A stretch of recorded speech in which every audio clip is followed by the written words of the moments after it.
आज के बजट को मिडिल क्लास के लिए बम्पर बोनांजा आप कह सकते हैं। बड़ी राहत मिली है। 12 लाख तक इनकम पर कोई टैक्स नहीं देनी होगी मिडिल क्लास को।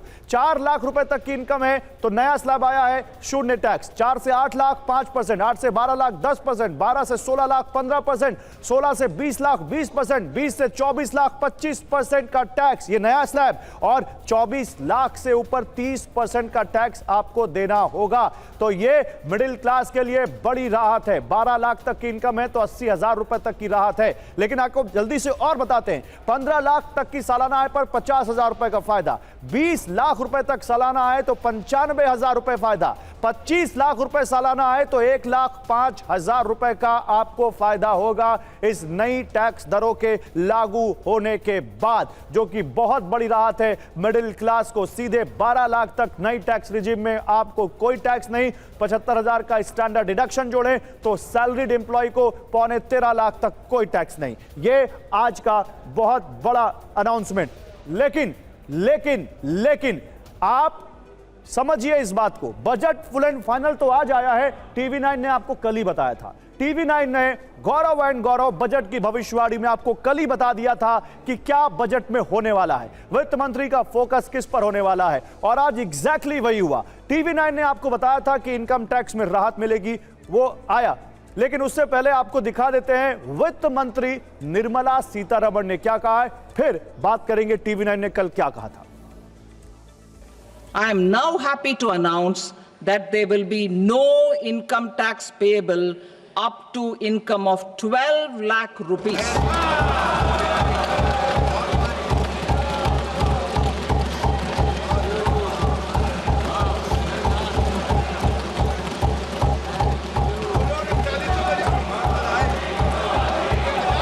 Average income of 1 lakh per month other than the special rate income such as capital gains. Under the new regime, this limit will be 12.75 lakh for salaried taxpayers due to the standard deduction of 75,000. Slabs and rates are being changed across the board to benefit all taxpayers. The new structure will substantially reduce the taxes of the middle class and leave more money in their hands, boosting household consumption, savings and investment. In the new tax regime, I propose to revise tax rate structures as follows: 0 to 4 lakh rupees nil, 4.8 lakh rupees to 4 to 8 lakh rupees 5%, 8 to 12 lakh rupees 10%, 12 to 16 lakh rupees 15%, 16 to 20 lakh rupees 20%, 20 to 24 lakh rupees 25%, and above 24 lakh rupees 30%. तो देखिए, TV 9 ने आपको कल ही बताया था कि income tax में राहत मिलेगी और वही ऐलान किया है वित्त मंत्री निर्मला सीतारमण ने आज। टीवी 9 ने कहा था जो कल वो आज बजट में हो गया। टीवी 9 ने कहा था कि मिडिल क्लास को राहत मिलेगी। राहत की खबर टीवी 9 ने दी थी और वो आज हो गया। राहत मिल गई, बड़ी राहत मिली है, बम्पर तोहफा मिला है। और ये कह सकते हैं कि सालों के बाद टैक्स में, इनकम टैक्स में मिडिल क्लास को मोदी सरकार ने एक बड़ी राहत दी है। और टीवी 9 ने आपको कल ही बता दिया था कि ये राहत मिलने वाली है। प्रोफेसर गौरव वल्लभ हमारे साथ स्टूडियो में मौजूद हैं। प्रोफेसर गौरव वल्लभ ने देखिए ये 4 भविष्यवाणियां की थी, उन चारों भविष्यवाणियों के बाद अपना सिग्नेचर भी कर दिया था टीवी 9 पर। आइए प्रोफेसर गौरव वल्लभ हमें ज्वाइन कीजिए। प्रोफेसर एक बार जोरदार तालियां हो जाए मैन ऑफ द मोमेंट के लिए। और तालियों में कंजूसी नहीं होनी चाहिए भाई, तालियां होनी चाहिए क्योंकि वाकई आपने किया तालियों वाला काम। यहां पर जरा वो दिखाइए, उनकी भविष्यवाणियां दिखाइए। यहां पर वो जो भविष्यवाणियां वो हम दिखाते रहेंगे। भविष्यवाणी दिखाने के बाद बोर्ड पर लाएंगे जिस पर इन्होंने भविष्यवाणी की थी। पहले भविष्यवाणी दिखा दीजिए, यहां पर भविष्यवाणी दिखा दीजिए। ये देखिए, ये है टीवी 9 की खबर पर मुहर। क्या मन में आया था गौरव जी जब ये भविष्यवाणियां कर रहे थे? कहते हैं कई बार आदमी का डिवाइन कनेक्शन जुड़ जाता है। देखिए, डिवाइन तो होता ही होगा, पर मैंने ये बातें एज ए इकोनॉमिस्ट लिखी थी। हाँ, क्योंकि मेरे को लग रहा था कि पर्सनल इनकम टैक्स और कॉर्पोरेट इनकम टैक्स का जो रेशियो है वो पिछले कुछ सालों में गड़बड़ाया है। ओके। पहले corporate income tax personal income tax से ज्यादा होता था, अभी पीआईटी है वो सीआईटी से ज्यादा हुआ। ओके। तो मुझे लगा कि पीआईटी में रिलीफ तो देना ही पड़ेगा। ठीक है। पर 12 लाख की मुझे भी उम्मीद नहीं था। ओके। पर मैंने यहाँ लिखा रिलीफ आयकर दाताओं के लिए, बड़ी रिलीफ का मुझे अंदाजा था। ठीक है। दूसरा, मेरा ये मानना है कि तो आगे आ जाइए। मेरा ये मानना है हाँ। कि देश में अगर सस्टेनेबल ग्रोथ करनी है तो इस सेक्टर के अलावा नहीं हो सकती। Micro small and medium medium industries. Enterprise. Okay और इनकी सबसे बड़ी समस्या है कैपिटल अवेलेबिलिटी। ओके। तो मेरे को पक्का था कि इस बजट में और उनके लिए MSME credit scheme, credit guarantee, तो वो कैपिटल अवेलेबिलिटी बिल्कुल, है। बिल्कुल। उनको माइक्रो एंटरप्राइजेस को आप क्रेडिट कार्ड अवेल करा रहे हो। एमएसएमईज की जो लिमिट है क्रेडिट की वो 5 करोड़ वो जो से कल 10 हम लोगों करोड़ ने कर जो रहे हो। दिखाया था, TV9 ने जो दिखाया था, वो स्क्रीन पर चल भी रहा है, तो दर्शक हमारे कंफ्यूज ना है। जो मेरे पीछे आप देख रहे हैं, ये कल का शो है शाम 5 बजे का, जिसमें इन्होंने भविष्यवाणी की थी। ठीक है। तीसरा, भारत आज दुनिया में एकमात्र अर्थव्यवस्था है बड़ी इकोनॉमीज में जो 6.5% से ग्रो कर रही है, इतने जियोपॉलिटिकल टेंशन के बावजूद। और 5% से कम इन्फ्लेशन है। हाँ। दुनिया की कोई अर्थव्यवस्था, अमेरिका, चीन, Germany, Japan, Indonesia, Malaysia, Singapore, कोई अर्थव्यवस्था। एक काम करते हैं गौरव जी, 6.5% से वहीं पर आ जाते हैं जहां कल आपने भविष्यवाणी की थी। ये लीजिए, ये है आपका वो पेन जिससे कल आपने ये भविष्यवाणियां की थी। एक बार फिर से बताइए हमारे दर्शकों को इसी पर लिख के कि वो जो भविष्यवाणियां थी आपकी वो क्या थी, और आज आपने बजट में क्या देखा, और बहुत सरल भाषा में हिंदी में आम आदमी को बताइए। आज पहले तो भविष्यवाणियों की बात कर लेते हैं। 3 बातें जो थी वो तो है। चौथी कैपेक्स की थी। कैपेक्स की बात। हाँ। सरकार निरंतर रूप से, आपको याद होगा पिछला जो बजट जून में आया था उसमें 11,11,111 लाख करोड़ रुपए का capex investment, government capex investment की बात। लेकिन इस बार तो कम कर दिया क्योंकि प्राइवेट कैपेक्स बढ़ रहा है। ओके। कैपेक्स एक बार हमारे दर्शकों को बता दीजिए होता क्या है। जो पूंजीगत व्यय है, जैसे जो दीर्घकालीन जिसका फायदा मिले। ओके। 2 व्यय होंगे सरकार के, एक तो होंगे पूंजीगत, एक होंगे रेवेन्यू। हाँ। रेवेन्यू का लाभ दीर्घकाल में नहीं है। हाँ। कैपेक्स का लाभ जैसे तो उसमें खर्च जैसे किस चीज पे होता है? जैसे मान लो स्मार्ट सिटी, बोर्ड पे लिख के बताइए। जैसे मान लो मैं आपको कहता हूं न्यू एयरपोर्ट, ठीक है। ये कैपेक्स है। नया एयरपोर्ट कैपेक्स है। ठीक है, हिंदी में लिखिए। नया एयरपोर्ट। हाँ ठीक है। नया हवाई अड्डा, ठीक है। ये कैपेक्स है। ठीक है। और इसको सरकार निरंतर रूप से बढ़ा रही है क्योंकि इससे सरकार को रोजगार का नया सृजन होता है, रोजगार का सृजन। ठीक है। और नौकरियां मिलती हैं। देश का आधारभूत ढांचा भी सुधरता है, जिसको हम इंफ्रास्ट्रक्चर कहते हैं। अगर ये इंफ्रास्ट्रक्चर सुधरता है तो इसका लाभ एग्रीकल्चर, कृषि को भी होता है। अगर इंफ्रास्ट्रक्चर सुधरता है तो इसका लाभ मैन्युफैक्चरिंग को भी होता है और सर्विस सेक्टर को भी होता है। तो सरकार का निरंतर कल इकोनॉमिक जो सर्वे आया, एक बार इसको जरा और समझाते हैं अपने दर्शकों को। जैसे जो आधारभूत ढांचा यानी कैपिटल एक्सपेंडिचर, पूंजीगत व्यय जो होता है, उससे उसका किसमें होता है? उसमें पुल बनाने में, पुल भी होगा, हवाई अड्डा, रोड बांध बनाने में, नई सड़कें बनाने में, नया 6 लेनिंग ऑफ हाईवेज करने में मल्टीपल फायदा होता है। इसमें क्या खेती को बढ़ावा मिलेगा, एग्रीकल्चर बाजार मिलेगा, प्रोसेसिंग बढ़ जाएगी। ठीक है। मैन्युफैक्चरिंग, एमएसएमईज को ताकत मिलेगी। ठीक है। सर्विस सेक्टर को, जैसे मान लो अगर आपके यहाँ पे आधारभूत ढांचा स्ट्रांग है तो नए नए सर्विस सेक्टर जुड़ेंगे और इन तीनों से जॉब्स बढ़ेगी और जीडीपी बढ़ेगी। क्या बात है। तो ये दिखा है बजट में। ये मेरा जो तीसरा चौथा पॉइंट था। हाँ। अब इस बजट को अगर अपन बहुत ही सरल शब्दों में देखें तो ये बजट लगभग 1 लाख करोड़ रुपया ठीक, मध्यम आय वर्गीय लोगों के जेब में दे रहा है। मध्यम आय वर्गीय परिवारों, मिडिल क्लास को। ये कैसे मिल रहा है? आपने जो छूट दी है इनकम टैक्स यहाँ पे लिखिए, आयकर में छूट जो आपने दी है, हाँ, उससे 1 लाख करोड़ रुपया सरकार को घाटा हो रहा है। 1 लाख करोड़ रुपए की छूट मिल रही है। ठीक। तो 1 लाख करोड़ कहां जाएगा? ये 1 लाख करोड़, एक अनुमान है कि देश में मध्यम आय वर्गीय लोगों की संख्या 55 से 60 करोड़ रुपए। अच्छा, ये जनसंख्या है। ओके। तो ये इनकी जेब में जाएगा। इनकी जेब में जाएगा। कौन है? जैसे आप और मैं दोनों मध्यम आय वर्गीय। बिल्कुल। हमारा कैमरामैन जो ये देख रहा है वो भी मध्यम आय, और मुझे यहाँ पे जितने भी एक्सपर्ट बैठे ये सब भी मध्यम आय वर्गीय है। नहीं, ध्यान रखिएगा, हमारे बीच एक सीए भी मैं है। जानता हूँ अगर वो हाई नेटवर्थ इंडिविजुअल होते तो उनका एक चैनल हो जाता ना अभी तक। वो आए हैं, इसका मतलब वो मध्यम आय वर्गीय ही है।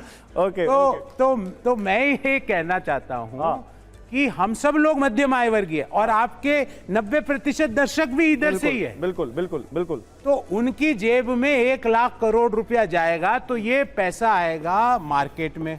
हाँ, मार्केट में क्या आएगा? मैं अपने बच्चों की क्वालिटी ऑफ एजुकेशन सुधारूंगा। नया मोबाइल फोन सस्ता हो रहा है, वो भी खरीद सकता हूँ। एलईडी टीवी, पहले मेरे पास वो मोटा वाला टीवी था, अब मैं वो एलईडी टीवी सस्ता हो रहा है वो भी ले सकता हूँ।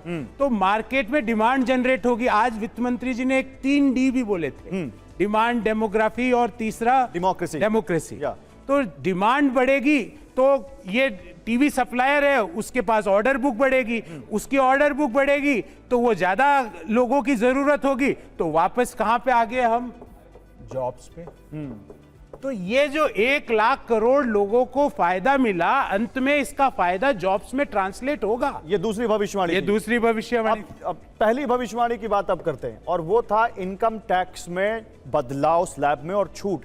आपको कह रहे हैं आप इतनी, आपको बिल्कुल राहत की उम्मीद नहीं थी कि 12 लाख हो जाएगी। ये कितनी बड़ी राहत है और इससे क्या फायदा होगा, बताइए। देखिए, 2 चीजें हैं इसमें। हाँ, अगर हम आयकर को देखें, आयकर में एक चीज को हम नजरअंदाज कर रहे हैं अभी तक। अच्छा, एक तो आयकर में हमारी इनकम हो गई सैलरी इनकम।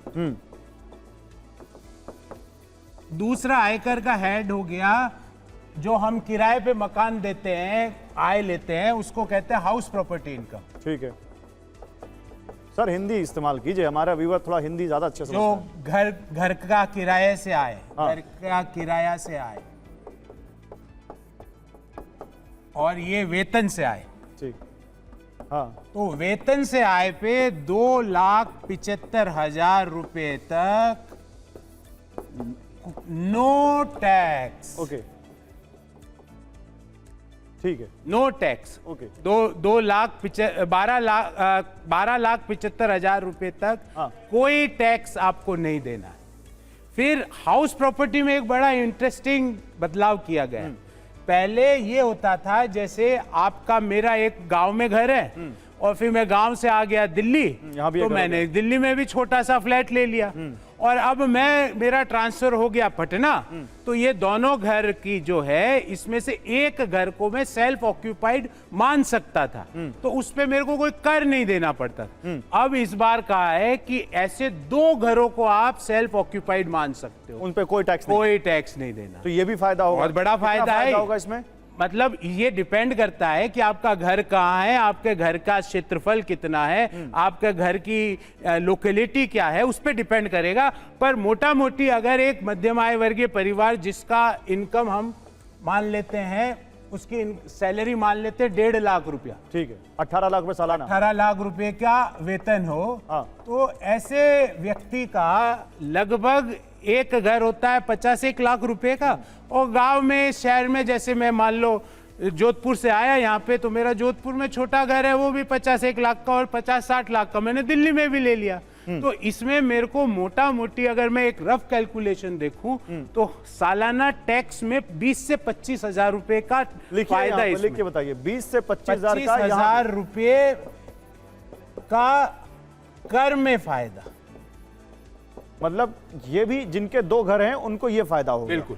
अब जल्दी से एक, आप ज्यादा टाइम नहीं लूंगा मैं, एक आखिरी बात जो आपको सबसे अच्छी लगी उस बजट में। इस बजट में सबसे अच्छी, सबको एक ही बात लगी है, मुझे नहीं, यहां बैठे हुए सारे एक्सपर्ट को, आपके सारे दर्शकों को एक ही बात लगी है, जिसको मैं लिखता हूं, नो टैक्स 12 लाख तक।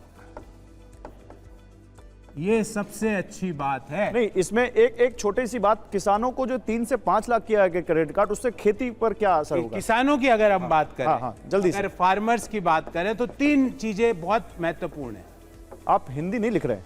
मैं फार्मर्स की, किसान की अगर हम बात करें तो 3 चीजें बहुत, एक तो किसान क्रेडिट कार्ड, हाँ,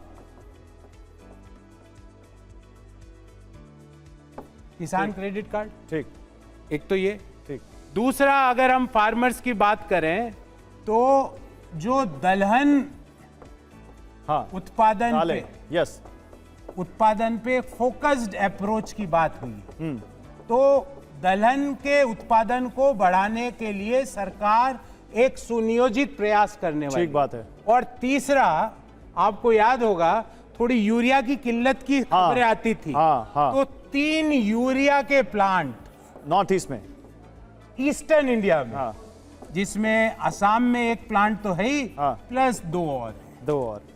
तो ये इससे क्या है, यूरिया के लिए लंबी लंबी लाइनें लगती थी, वो जो प्लांट है उनको वापस पुनर्जीवित करके। तो इसमें, इस बजट में, सॉरी मैं आपको इंटरप्ट कर रहा हूं, इस बजट में मिडिल क्लास है, इस बजट में गरीब है, इस बजट में युवा है, इस बजट में युवा है, इस बजट में महिला है, इस बजट में किसान है। तो प्रधानमंत्री ने जो कल कहा था कि मां लक्ष्मी की कृपा हो, गरीब और मिडिल क्लास पे कृपा हो गई है, क्या बात है गौरव जी। और एक बात जो मैं शिक्षक व्यक्ति हूं, मुझे जो एज ए शिक्षक सबसे अच्छी बात लगी कि 13,000 पीएम फेलोशिप मिलेगी आईआईटी और आईआईएससी के बच्चों को। तो एक जो देश में जो इनोवेशन का वातावरण है, नई टेक्नोलॉजी से, नए इन्वेंशंस का, पेटेंट्स का जो फाइलिंग है वो बहुत ज्यादा बढ़ने वाली। 13,000। एक बार जोरदार तालियां हो जाए एक बार फिर से गौरव वल्लभ जी के लिए। बहुत बहुत शुक्रिया गौरव जी, बहुत बहुत शुक्रिया आपके। हमने जो भविष्यवाणियां की, TV9 ने जो भविष्यवाणियां की, वो बिल्कुल सच साबित हुई और बजट को बहुत आसान भाषा में समझाया। मुझे लगता है आपको समझ में आ गया होगा कि इस बजट के सबसे बड़े टेक अवेज क्या है। प्रोफेसर गौरव वल्लभ से, सर प्लीज अपनी जगह ज्वाइन कीजिए। हमारे साथ देखिए मेरी एक और सहयोगी निधि वसंदानी आ चुकी है। निधि, अब बताइए क्या है आपके पास। बिल्कुल, हमेशा कहा जाता है गौरव कि आम आदमी का बजट है, आम आदमी का बजट है, और आ गया है बजट। और बजट जो है अब मध्यम वर्गीय का भी है, युवाओं के लिए भी है, महिलाओं के लिए भी है और किसानों के लिए भी है। हमारे साथ खास मेहमानों का पैनल जुड़ चुका है, जल्दी जल्दी छोटा सा जवाब सबसे लेंगे। लेकिन विपक्ष क्या कह रहा है? प्रियंका गुप्ता जो है हमारे साथ स्पोक्स पर्सन जुड़ गई कांग्रेस से। लगातार हम ग्राफिक्स भी बता रहे हैं कि मध्यम वर्गीय को जो इनकम टैक्स पेयर्स है उन्हें कितनी बड़ी राहत मिली है, जो कि गौरव वल्लभ जी ने भी कहा। प्रियंका जी, मैं आपके पास आ रही हूं, कैसा लगा बजट? देखिए निधि जी, सबसे पहले तो मैं कहना चाहूंगी कि आपने जो ये सब्जियां लगा रखी हैं अपने सेट पे, मैं पूछना चाहती हूँ कि खाद्य महंगाई भी कम होगी कि नहीं होगी। दूसरी चीज मैं ये भी पूछना चाहती हूँ कि जो 12 लाख रुपए तक की छूट है, इसमें पहले ओल्ड रिजीव जो टैक्सेस हुआ करते थे उसमें लगभग 2.5 लाख के करीब ऑलरेडी जो है बचत को लेकर, चाहे वो 80C के अंतर्गत आता हो, चाहे वो हाउसिंग जो है लोन के अंतर्गत आता हो, पहले भी हमें 2.5 से 3 लाख रुपए की छूट मिल जाया करती थी। तो इसमें अब वो छूट मिलेगी कि नहीं मिलेगी? मुझे लगता है बिल्कुल नहीं मिलेगी, क्योंकि नए रेजिम के टैक्स में ऐसा नहीं है। दूसरी चीज मैं कहना चाहूंगी कि क्या जो आम आदमी है उसको तेल में, पेट्रोल में, डीजल में कोई रिबेट मिलेगी या नहीं मिलेगी? इन सवालों के जवाब कौन देगा? इन सवालों के जवाब नहीं है किसी के पास, क्योंकि किसी तरीके भी GST जो एक्साइज ड्यूटी है उसमें कमी नहीं की गई है। तीसरी चीज मैं कहूंगी कि जो शेयर मार्केट डाउन हुई है वो एक सबसे बड़ा जो है डायरेक्ट जो है जो बजट होता है उसका इम्पैक्ट उस पर पड़ता है। ठीक है, तो शेयर मार्केट क्यों डाउन हुई है, ये भी एक सवाल उठता है। तीसरी चीज में ये और भी कुछ चीजें हैं जो मैं प्रियंका जी बड़ी बात आप कही है कि इस जो इनकम टैक्स में जो राहत दी गई है उसमें भी आप खुश नहीं है। हमारे साथ प्रोफेसर भुवन भास्कर जोशी जी जुड़ चुके हैं, समाजवादी पार्टी के स्पोक्स पर्सन। प्रोफेसर भुवन जी, आपको बजट कैसा लगा? और कांग्रेस तो सवाल उठा रही है, क्या ये बजट, जैसा कि बीजेपी कह रही है ज्ञान वाला बजट, क्या ये ज्ञान वाला बजट है? देखिए, जो बजट होता है वो पूरे देश के सपनों का बजट होना चाहिए, लेकिन हम इस बजट को इस प्रकार दे पा रहे हैं कि क्योंकि ये बैसाखी की सरकार है, केवल बिहार को देखकर बजट बनाया गया है। इसके साथ साथ मैं कहना चाहता हूँ, किसान, महिलाओं के लिए हाथ में कुछ नहीं है, लघु उद्योग चलाने वालों के हाथ में कुछ नहीं है। ये देश किस ओर ले जाना चाहते हैं? और इतने संवेदनशील मुद्दे पे माननीय अखिलेश यादव जी चाहते थे कि कम से कम उस पर चर्चा हो, उस पर कुंभ पे चर्चा नहीं हुई। पूरा देश देखे लाशों का ढेर लग गया कुंभ में और कोई चर्चा नहीं हो पा रही है। आज समाजवादी पार्टी को वॉक ओवर करना पड़ा। ये भी देश देख रहा है कि देश संवेदनशीलता की ओर जा रहा नहीं जा रहा। भारतीय जनता पार्टी देश को कहाँ ले जा पा रही है?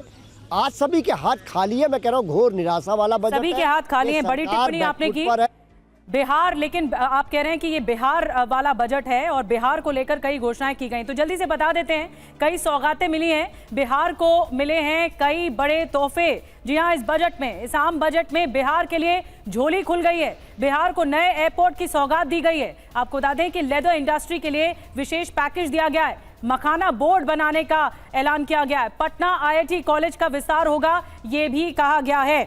तो बिहार के लिए घोषणाएं कर दी गई हैं। मैं जल्दी से आपके पास आ रही हूँ डॉक्टर आलोक पुराणिक, क्या चुनावी साल है इसलिए बिहार को देखते हुए ज्यादा ऐलान हुआ? देखिए, टेक्निकली तो कह सकते हैं आप कि ये बिहार का केंद्रीय बजट है। आईआईटी भी वहाँ एक्सपेंड की जाएगी, एयरपोर्ट भी दिया जा रहा है, लेकिन भाई बिहार भी देश का हिस्सा है। मतलब बिहार उड़ीसा को कुछ ज़्यादा दे दिया जाए इसका मतलब ये नहीं है। तो बिहार और उड़ीसा को ज़्यादा मिलना भी चाहिए क्योंकि वहाँ अलग तरह की जरूरत है। तो लेकिन डेफिनेटली पॉलिटिकल इसमें डायमेंशन तो है। हाँ, डेफिनेटली वो होता है। आप ऐड ऑन करना चाहिए। 12,75,000 रुपए तक की सैलरी इनकम पे कोई कर नहीं है, तो वो भले ही मैं बिहार में हूँ, आसाम में हूँ, बंगाल में हूँ, केरला में हूँ, कर्नाटक में हूँ, सब जगह फायदा ही है। बड़ी बात ये कही, टैक्स एक्सपर्ट भी हमारे साथ हैं जयेंद्र जी, यही एक है जो बड़ी बात है कि जो इनकम टैक्स में एक बड़ी रिलीफ दी गई है, ये सबसे बड़ा पॉइंट। एब्सोल्युटली, आई थिंक कल से गौरव वल्लभ सर लगे हुए हैं इसी बात पे, और बहुत बड़ी जिसको उम्मीद भी नहीं थी, हम लोग 10 लाख रुपए तक एक्सपेक्ट कर रहे थे, 12,75,000 बहुत अच्छा अमाउंट है जहाँ पे आपको हर एक इंडिविजुअल को टैक्स एग्जम्पशन दे रखा है। प्लस घर के लिए अभी छोटी सी लाइन है, गौरव सर ने वो भी लिखा था बोर्ड पे, 2 घर तक आपको 1 रुपए का टैक्स नहीं देना अगर आपके पास 2 घर है। सेल्फ ऑक्युपाइड मान के आप उसको आगे बढ़ा लीजिए। ये भी अपने आप में एक सरप्राइज ही एलिमेंट है इस पर्टिकुलर बजट में।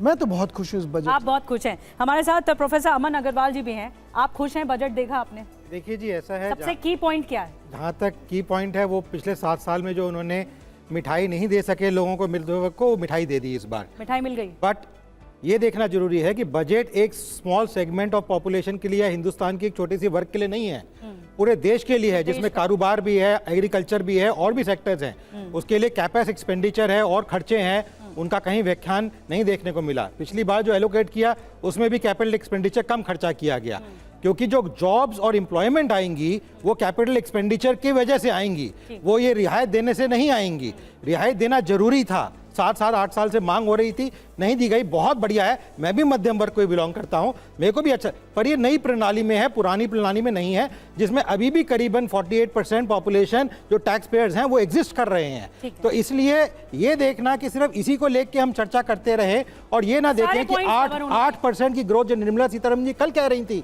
उसमें हम 6.5% के करीब ग्रो करने की उम्मीद कर रहे हैं, पर वो भी हम ग्रोथ कर पाएंगे नहीं कर पाएंगे अगर हम कैपिटल एक्सपेंडिचर नहीं करते हैं। तो वो ग्रोथ मार्केट पर कैसे ट्रांसफॉर्म करेगी, आप क्या कहेंगे? दीपक वाधवा सर, आप मार्केट एक्सपर्ट हैं और कैसे देख रहे हैं मार्केट की चाल क्या होगी? जो इससे पहले देखने को मिल रही थी गिरावट, क्या वो फुलफिल हो पाएगी? देखिए, मार्केट तो यहाँ से बढ़ेगा क्यों? क्योंकि जब लोगों के पास सरप्लस पैसा होगा तो वो पैसा कहीं ना कहीं मार्केट में लगेगा, चाहे वो सिप रूट से लगे या वो डायरेक्ट से लगे। मैं यहाँ पे एक विशेष टिप्पणी करना चाहूँगा बिहार पे, जब सब लोग कह रहे हैं, देखिए कोई भी देश का हिस्सा है। आज अगर हम बिहार को दिल्ली से कंपेयर करें तो वो थोड़ा सा, आप ये कहेंगी कि उतना नहीं है। अगर हम दिल्ली को 100 बोलेंगे तो बिहार को शायद 90 बोलें या 95 बोलें। तो अगर बिहार का भी विकास हो रहा है तो इसमें मेरे ख्याल से कोई वो नहीं है। इसको पॉलिटिकल ना समझते हुए इसको ये समझना चाहिए कि अगर जरूरत ज्यादा है वहाँ पे अब दिल्ली में ऑलरेडी एक एम्स है तो उसके सामने तो एक एम्स नहीं बनाया जा सकता, या एक IIT है तो उसके सामने नहीं बनाई जा सकती। लेकिन वहाँ पे आप वैसे भी देखिए, पटना से कितने IAS और कितने लोग पढ़ के बड़ी अच्छी पोजीशंस पे जा रहे हैं। तो वहाँ पे एक्चुअली नीड है। आप इसको अगर पॉलिटिसाइज ना करें और इसको, जरूरत ज्यादा है और इसका इम्पैक्ट भी देखने को, इसका इम्पैक्ट आपको शायद आज ना दिखे, कल ना दिखे, लेकिन हो सकता है 5 साल बाद बिहार एक बहुत अच्छी इकोनॉमी को सपोर्ट करने वाला राज्य बन जाए। क्योंकि बिहार में देखिए मखाना बोर्ड का ऐलान बड़ी बात है, वहां पर मखाना की जो पैदावार है वो ज्यादा होती है, इसलिए किसानों को भी एक बड़ा फायदा पहुंचाने की कोशिश है। लेकिन ये रेप्लिका कैसे होगा, कैसे मार्केट पर इसका असर होगा, कैसे जॉब्स क्रिएट होंगी, कैसे किसानों को हेल्प करेगा? देखिए, मार्केट्स जो है शॉर्ट टर्म में इमोशनल होती हैं, लॉन्ग टर्म में फंडामेंटल होती हैं। तो जैसे ही मार्केट्स पे ये न्यूज़ गई तो जितनी भी FMCG कंपनीज थी, गाड़ियों की कंपनी थी, वाइट गुड्स कंपनी थी, सबके शेयर प्राइस अचानक से बढ़ गए, क्योंकि लोगों को लगा अब ये 1,10,000 करोड़ आ गया तो कल जाके सब लोग जो है खरीदना चालू कर देंगे। ऐसा होने नहीं वाला, it will take some time, क्योंकि ये इस साल का नहीं है, अगले साल का है। तो यानी कि पहले इस साल तो हमारे को पुराने हिसाब से ही टैक्सेस देने पड़ेंगे, पिछले साल के हिसाब। हाँ, पिछले साल के हिसाब। तो अब जब अगला फाइनेंशियल ईयर आएगा तब इसका इंपैक्ट दिखना चालू होगा। सेकेंड, Q3 की अर्निंग्स बहुत म्यूटेड रही हैं अक्रॉस बोर्ड, चाहे वो आप गाड़ियों को पकड़ लीजिए, FMCG को पकड़ लीजिए। तो अभी उन सब चीजों को रिवाइव होने में टाइम लगने वाला है। ठीक है, शॉर्ट टर्म में मार्केट्स उछल जाती हैं, अचानक से इमोशनल हो जाती हैं, बड़ा अच्छा लगता है उनको, बट एक उसको क्विक रिएक्शन, 10 में से कितने नंबर देंगे इस बजट को? 7, एटलीस्ट 7 दूंगा, बिकॉज आम आदमी की बहुत टाइम बाद सोची गई है, मिडिल क्लास की सोची गई। और किस सेक्टर में निवेश किया जा सकता है बजट देख के? देखिए बजट देख के बहुत सिंपल है, आप एफएमसीजी में कर सकते हैं, आप कैपिटल गुड्स में, सॉरी आप व्हाइट गुड्स में कर सकते हैं, क्रेडिट कार्ड्स में कर सकते हैं, आर्टिफिशियल इंटेलिजेंस में कर सकते हैं, बिकॉज सेंटर ऑफ एक्सीलेंस बन रहा है आर्टिफिशियल इंटेलिजेंस का 500 करोड़ के निवेश के साथ। तो यानी कि सरकार जहां जहां नजर रखती है वहीं पे हमें नजर रखनी चाहिए, वहां पर डंके की चोट पर इम्पैक्ट होगा। बिल्कुल। 10 में से कितने नंबर देंगे आप, दीपक जी? मैंने पहले भी बोला था, शायद आपके आने से पहले भी मैं बोल चुका हूँ, जी जी, तब हम 100 के आंकड़े पे थे, तो मैंने एक बार कहा था- 10 में से बता दीजिए। तो मैंने उस वक्त 110 कहा था, तो अब मैं 11 नंबर दूंगा 10 में 10 में से 11 नंबर देंगे आप? क्योंकि ये मेरे तो को छप्पर फाड़ बजट होगा। क्योंकि मेरे को ओवर एक्सपेक्टेड जो चीजें थी उस पे है, वो मिल गया है। वो मिल गया। जैसे साहब ने कहा कि कैपेक्स, जब हमने कैपेक्स पिछले साल 11 लाख करोड़ का जो था, जब वही हम खर्च नहीं कर पाए, तो इस बार उन्होंने कहा भाई इतना फिगर देना ही क्यों है जो खर्च ही नहीं हो रहा। ठीक है, ठीक है, तो उन्होंने उस फिगर को और कम किस करके, सेक्टर में निवेश करें ये भी जल्दी से बता दीजिए दर्शकों को। देखिए जी, मैं और ये शायद एक ही फेटर्निटी के हैं, तो हम लोग एक ही सारे सेक्टर में हैं। एक ही, तो जैसे कैपिटल गुड कह रहा हूँ, सॉरी, एफएमसीजी, ऑटोमोबाइल, एंसिलरीज, ये सेक्टर बहुत अच्छे चलेंगे, क्योंकि जब भी लोगों के पास पैसा आता है, ये देखा गया है, 2 व्हीलर 4 व्हीलर की सेल बढ़ जाती है, इसमें रैली देखने रियल स्टेट में रैली आएगी, क्योंकि पैसा होगा तो लोग घर लेंगे, ठीक है, ईएमआई देने की क्षमता बढ़ जाएगी। ठीक है। डॉक्टर आलोक पुराणिक जी, आप 10 में से कितने नंबर देंगे सरकार के इस बजट को? 7 नंबर दूंगा। 7 नंबर, क्यों, वजह क्या? अगर लॉन्ग टर्म कैपिटल गेन्स हटा दिए जाते तो शायद और बेहतर होता। और ये कुछ फेलियर्स बजट में हमको दिखाई पड़ती हैं। डिसइन्वेस्टमेंट का टारगेट सरकार का था कि 50,000 करोड़ ठीक है। सरकार ले लेगी, लेकिन वहाँ पिछले बजट में नंबर बढ़े हैं या घटे हैं? 33,000 करोड़ टारगेट पूरा नहीं कर पाए। तो अच्छा, आपको लगता है? हाँ, तो ये मतलब अच्छा, मार्केट अच्छा ही चल रहा है लंबे वक्त तक, तो वहाँ पैसा क्यों नहीं आ पाया? तो नहीं, मार्केट में भी अभी गिरावट देखने को मिली है और दोबारा ऊपर हो गया। वो हो जाए नहीं, अब तो रैली आ गई है मार्केट में, लेकिन अभी ये पिछले हफ्ते हिस्टोरिकली बजट के ठीक बाद बाजार गिरता, उसका लॉजिकल रीजन है, समझ में नहीं आता किसी को। जब समझ में ना आए तो फिर आप बेचना शुरू कर दीजिए। सेंटिमेंट्स का खेल है, बाजार इज अ सेंटिमेंट। हाँ, हाँ। कनेक्शन वहीं पे जुड़ता है। सिर्फ सेंटिमेंट नहीं है, सिर्फ सेंटिमेंट नहीं है, शॉर्ट टर्म में सेंटिमेंट है, लॉन्ग टर्म में फंडामेंटल उसको होना पड़ेगा। आप बेवकूफ लंबे समय तक बने नहीं रह सकते, कुछ एक मोमेंट के लिए बेवकूफ होते हो आप। तो 7 नंबर क्यों दिया आपने? कुछ तो बताओ। मैंने आपको कि मुझे लॉन्ग टर्म गेन का टैक्स अगर हट जाता तो मैं 7 से इसको 8 बढ़ा देता। अच्छा, That's the ये point. एक कमी रह गई। हाँ, ये कमी मेरे साथ। आप भी मानते हैं प्रोफेसर अमन? हाँ जी, मेरे विचार में मैं इसको 6.5 देना चाहूँगा। 6.5? हाँ जी, बिकॉज ओवरऑल इकोनॉमिक ग्रोथ के ऊपर फोकस बहुत, पूरे बजट स्पीच में जो कंपोनेंट 1 या 2 पेजों में आता है उसको आपने पूरा ही बना दिया है, बाकी जो कंपोनेंट्स हैं उसको बिल्कुल नज़रअंदाज कर दिया है, जो मेरे विचार में ठीक नहीं है। तो लॉन्ग टर्म कैपिटल गेन ये कमी है? लॉन्ग टर्म कैपिटल नहीं जी, लॉन्ग टर्म ग्रोथ जो होनी चाहिए हिंदुस्तान की, उसको देखते हुए जो बजट बनना चाहिए। 2047 की जब हम बात कर रहे हैं और 8% ग्रोथ की बात कर रहे हैं, कल भी मैडम ने यही बात करी, तो उसको देखते हुए तो हम ये ग्रोथ बजट नहीं नजर आ रहा है। क्योंकि जो हम पैसा आपको रिलीफ दे रहे हैं, आपको मैंने 100 रुपए रिलीफ दिया, वो 100 रुपए आप सेव करेंगी या खर्च करेंगी, वो तो आपके ऊपर निर्भर करेगा कि उस समय आपका मूड स्विंग कैसा है। और बचत कि अगर आपको लगता है कि मार्केट अच्छी चल रही है तो मैं खर्च करूंगी, अगर लगे कि कल को मेरा जॉब ही नहीं होगा तो क्यों खर्च करूंगी, मैं सेव करूंगी। तो इसलिए कहना कि वो मार्केट में आएगा नहीं आएगा पता नहीं। बचत को लेकर एक अभी भी क्लियरिटी नहीं है। आखिरी सवाल आपसे, फिर हम रैप अप करेंगे शो को। कितने नंबर देंगे और क्या कमी रह गई और क्या अच्छा है? कमियां आप किसी में भी निकालना चाहे निकालते रहिए आप बैठ के, बट इससे बढ़िया बजट आ ही नहीं सकता था। आप अपनी उम्मीदों को ब्रीच करके उससे ऊपर आपको मिल रहा है, अब उसमें बैठ के निकालिए, केपेक्स को निकालिए, चाहे आप फिजिकल डेफिसिट को निकालिए, कुछ कमी रह जाएगी, कुछ ना कुछ रह जाएगा। बट 8वां बार जो बजट दिया गया, मुझे लगता है, जो शुरू से प्रधानमंत्री जी भी कल बोल रहे थे कि मध्यम वर्गीय को कुछ ना कुछ मिलना चाहिए, ज़्यादा ही मिला है, कम नहीं मिला है। मैं बहुत खुश हूँ। 11 नंबर वादा जी ने कम दिए हैं, 12-15 नंबर से कम नहीं देना चाहिए। गलत किया वादा जी ने। दीपक जी, ये तो सिस्टम का उल्टा कर दिया आपने। बहुत बड़ी बात आपने कही। 10 में से 11 नंबर दे रहे हैं, यानी छप्पर फाड़ इनके लिए बजट है और मध्यम वर्गीय को एक तरह से झोली खोल दी है निर्मला सीतारमण ने।